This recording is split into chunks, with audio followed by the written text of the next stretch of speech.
Answer with Dan and Amy continues next on AM 560, The Answer. This hourly segment is brought to you by Papa Nicholas Coffee. Papa Nicholas Coffee, roasted fresh daily in Batavia, Illinois. This is Chicago's Morning Answer with Dan Proft and Amy Jacobson on AM 560, The Answer.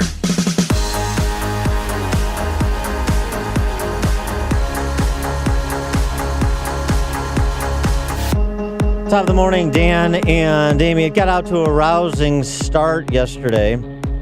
The exchange between Jim Jordan and Adam Schiff was fun.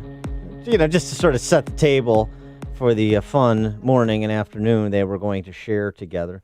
Do we have that Adam Schiff Jordan exchange on the whistleblower? Just to ask a clarifying question, do you anticipate when we might vote on the ability to have the whistleblower in front of us, something you, of the 435 members of Congress, you are the only member who knows who that individual is, and your staff is the only staff of any member of Congress who's had a chance to talk with that individual. We would like that opportunity. When might that happen in this proceeding today? First, as the gentleman knows, that's a false statement. I do not know the identity of the whistleblower, and I'm determined to make sure that identity is protected. But as I said to Mr. Conaway, you will have an opportunity after the witnesses testify to make a motion to subpoena any witness and compel a vote. Yeah. Oh, yeah. If this moves on to the Senate, I want them to subpoena Schiff and get to the bottom of his relationship with the whistleblower. I'm not going to testify. The fun part was his answer was against the backdrop of a poster board that read, it's been 93 days since Adam Schiff learned of the identity of the whistleblower or something like that. And that was right next to the one with the Al Green quote about we need to impeach this president, otherwise he's going to win again. And that, of course, the pregame, if you will, the little run-up to the actual inquiry of the two testifying witnesses, Kent and Taylor, included this fun exchange between young Elise Stefanik from upstate New York. What we will witness today is a televised... Not that one. Consent to enter into the record the transcript from the July 25th call between President Trump and President Zelensky. You yourself, Mr. Chairman, have mischaracterized the call. In fact, in the first open hearing, you had a parody. The gentlewoman will suspend. Let her talk. Yeah. By unanimous consent, be happy to enter the call record into the record. No. I want to go back to the Mr. parody. Miller, you're recognized for 5 minutes. I want to enter the parody into the record. It was so good, Chairman Schiff. You really sold it. We want to memorialize your wonderful rendition. Again, this could be something that is included in the screenplay that you're drafting for the movie that I'm sure will be optioned by some of your Hollywood friends, starring you as the hero. So I at least appreciated the effort. The most important exchanges, though, from the Republicans, two I think, not surprisingly, they included Jim Jordan and former federal prosecutor John Ratcliffe. John Ratcliffe, I thought, made a very good point, setting up Democrats and those two witnesses as well. You believe Zelensky is an honorable man. You believe that he is the real deal when it comes to eradicating, or at least attempting to eradicate, corruption in Ukraine, right? Yes. Okay. Well, then pick your poison. Either he's a liar or you are. The Ukrainian president stood in front of the world press and repeatedly, consistently, over and over again, interview after interview, said he had no knowledge of military aid being withheld, meaning no quid pro quo, no pressure, no demands, no threats, no blackmail, nothing corrupt. And unlike the first 45 minutes that we heard from the Democrats today, that's not secondhand information. It's not hearsay. It's not what someone overheard Ambassador Sondland say. That was his direct testimony. Ambassador Taylor, do you have any evidence to assert that President Zelensky was lying to the world press when he said those things? Yes or no? Mr. Ratcliffe, if I can respond. My time is short. Your time yes is or no? short. That's right. I have no reason to doubt what the president said and in his... Okay, very good. I think everyone knows that House Democrats have made up their mind to impeach one president. The question that we've just learned is whether or not they're prepared to impeach two. Because to be clear, if House Democrats impeach President Trump for a quid pro quo involving military aid, they have to call President Zelensky a liar. If they impeach him for abusing his power or pressuring or making threats or demands, they have to call President Zelensky a liar to do it. If they impeach President Trump for blackmail or extortion or making threats or demand, they have to call President Trump a liar to do it. For more on this, we're pleased to be joined by Rich Lowry, National Review editor, Fox News contributor, and author of the new book. It's out, The Case for Nationalism, How It Made Us Powerful, United, and Free. Rich, thanks for joining us. Appreciate it. Hey, thanks for having me. So what about that, the corner that Radcliffe, I think, painted Democrats in? If this was a quid pro quo and he was being pressured and President Trump was trying to extract some personal political advantage from the Ukrainian president, why isn't he reading from Schiff's script? So either Zelensky's a liar or what you're asserting is untrue. Yeah, I think the problem with that argument, and I know what Radcliffe is getting at, is that Zelensky is highly motivated not to blow this up. You know, Trump's still president of the United States, and the Ukrainians are still heavily dependent on them. So they want to tiptoe around this controverszy.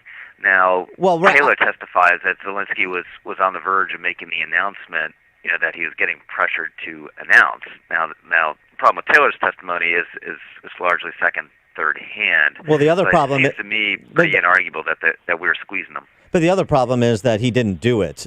So the actual choice that was made to do or not do seems material. The other thing is, I mean, yeah, you could say that they're tiptoeing around it. That's what Schiff said, and that's what the Democrats' response was to Radcliffe's probing. But here's the thing.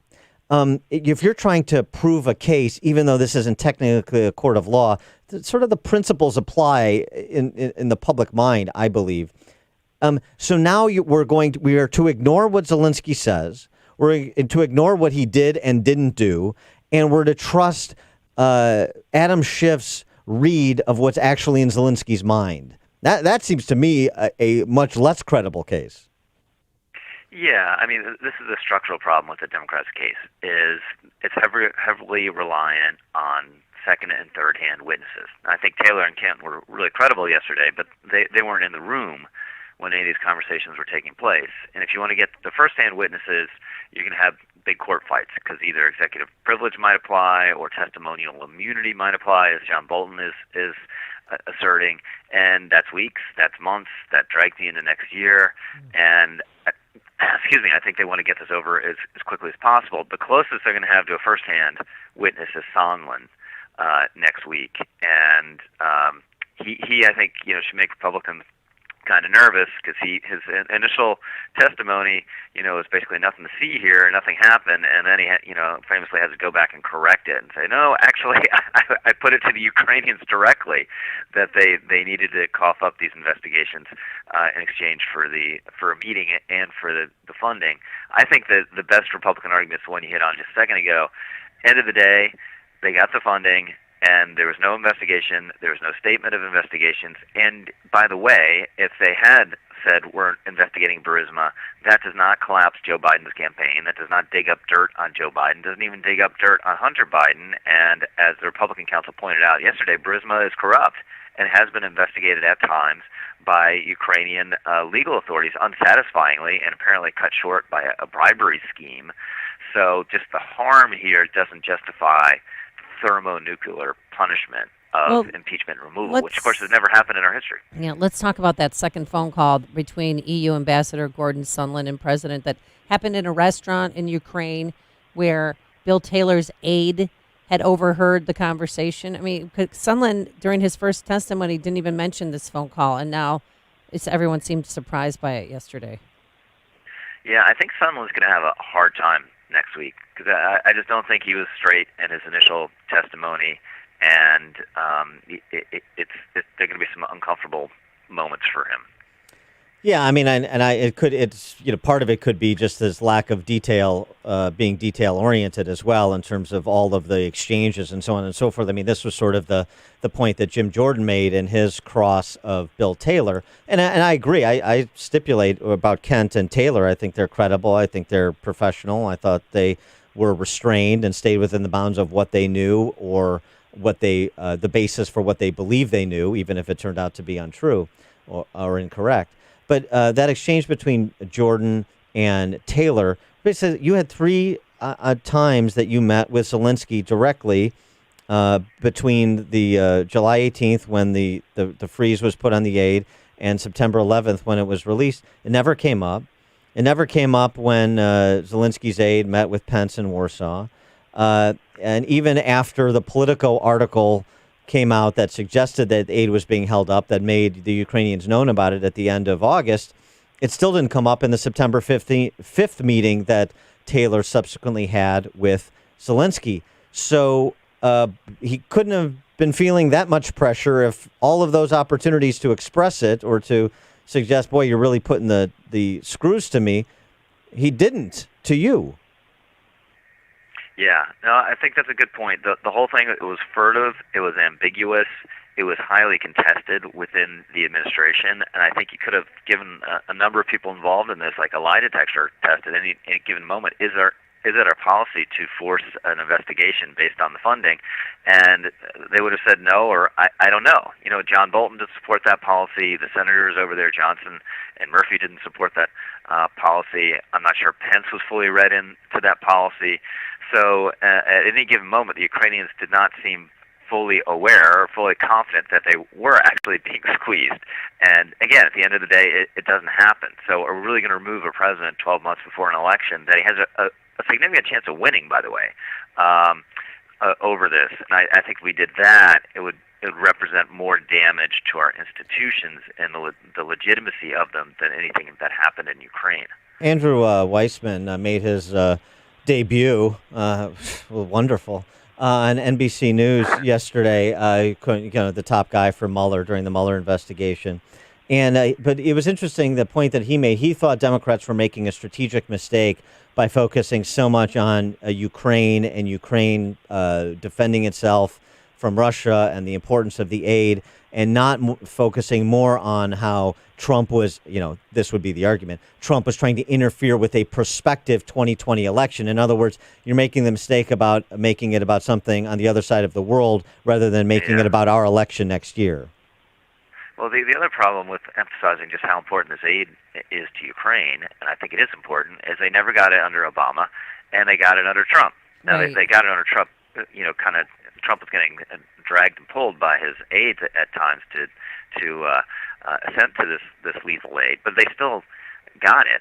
And the idea that, again, if Zelensky had gone on CNN, as was Taylor's big fear at the end, and said, you know what, we're going to cooperate with Bill Barr's investigation into what happened in 2016, and we're reopening an investigation of our own company that's shady and was corrupt at the start. Does that changes American politics? I mean, Biden drops 10 more points in Iowa. It just doesn't happen. And this is my big problem with the Democratic case, is they're kind of trying to bootstrap up the gravity of this through metaphor, through calling it bribery and extortion, and through saying things that aren't true. We weren't pressuring them to dig up dirt on Joe Biden. There was no circumstances where they're going to dig up dirt on Joe Biden. At the outset, you might have said that's the worst case because this is a corrupt country, and they would have taken this request as a request to go manufacture something on Joe Biden. But they weren't doing that. They weren't going to do that. That's not what we were asking for. But this kind of meme is out there that this is what it was about, and it wasn't. Well, do you know why President Obama didn't give foreign aid to Ukraine and instead just gave them pillows and blankets? Because the theory was it would escalate the conflict. Mm-hmm. So, Russia is already invaded, and is killing Ukrainians, and enabling the Ukrainians to fight back is not a major escalation, and is obviously the right policy. And this just goes to another irony of our times, that Obama was extremely weak on Russia. There are a lot of complaints. We had that meeting with Erdogan in the Oval Office yesterday about what Trump's done in Syria, which is giving the Russians more sway now in northeastern Syria, where we used to be. But Russia's in Syria in the first place because of Obama. Obama stood aside while hundreds of thousands of Syrians were killed in the civil war. And most of his side, some people did, but most of them didn't utter a single peep about that. And now all of this is scandalous and a disgrace to the United States. And I don't support the Syria policy. I don't think what we did in Ukraine is great, but the hypocrisy is just astonishing. There's a report from Axios that one issue of concern, this sort of second unofficial diplomatic channel that was opened up and filled by Rudy Giuliani, that was discussed a little bit yesterday, that Rudy is turning out to be a problem. So Rudy is going to have to go away. Uber-connected Republican telling Axios, that's how they described him, Rudy will be cut loose because he was rogue. It seems like an inopportune time to do anything public in terms of distancing yourself from Rudy Giuliani, who was ostensibly acting under the auspices of President Trump.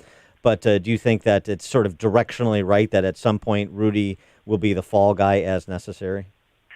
I think Rudy was rogue in this sense. I mean, I think he was coordinating with the president and whispering in the president's ear about Ukraine, but I'm not sure why, and the reason why might have had to do more with money that he was getting from Ukrainian interests than defending his client, as he always says. So the Rudy thing makes you really nervous. You know, I'm a New Yorker. I'm eternally grateful for Rudy Giuliani saving the city of New York, but this has been a really bad episode. He led the president down a really foolish path. And it might have been, I don't know, you know, I emphasize might, that there might have been a corrupt interest there on his part. And one thing we know about Trump, when he finds out that you've been profiting off of him or off of his name or off of your relationship with him, that never ends well. And that's why I think this isn't going to end well for Rudy whenever it happens. I wanted to get to your take on some developments in the 2020 race unrelated to impeachment. The entrance, since you're a New Yorker, speaking of which, the entrance of Mike Bloomberg, a New York Times piece on Bloomberg, not helpful, has a history of demeaning comments about women, and they reference, among other things, a 1997 lawsuit that accused Bloomberg of reacting poorly upon learning that an employee at Bloomberg was pregnant.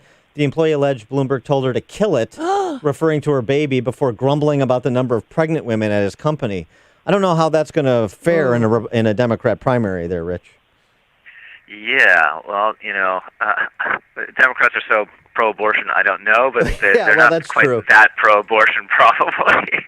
So yeah, he's gonna chewed up by the woke element, you know, because of the policing in New York and other things. And as my colleague Charlie Cook said last week, you know, just everyone in America has some reason to be annoyed with Mike Bloomberg. You know, he wants to take away your fountain sodas. He wants to take away your guns. He, you know, stopped and frisked people in New York City. So just the Bloomberg thing doesn't at all seem plausible. And then you have Deval Patrick, you know, two-term Massachusetts governor. He's jumping into the race today too. Does anybody know him on a national level? I mean, we do here. He's from Chicago. We do in this room, but that's about it in Chicago. Yeah. Yeah, he'll you know immediately kind of be down in the Cory Booker territory, but you know this is not as crazy as Bloomberg. And the theory is if Biden collapses, which hasn't happened yet, you know he's sagged and the performance has been terrible, but he hasn't collapsed. But if he does collapse, there are going to be a lot of African American votes at play, and Bernie, Warren, and Buttigieg, the other top contenders, have shown zero appeal to those kind of voters. So can a Deval Patrick or maybe even a Cory, if he survives that long, pick him up? Yeah, maybe, but it depends on what Biden does. Well, I'm rooting for Deval Patrick because I think it'd be fun for the Democrat Socialists to have a director from Bain Capital as their nominee. Rich Lowry, editor of National Review, Fox News contributor. The new book, pick it up, The Case for Nationalism, How It Made Us Powerful, United, and Free. Rich, thanks for joining us. Thanks, guys. And he joined us on our turnkey.pro answer line. The stories you need to know to start your day. This is Chicago's Morning Answer on AM 560.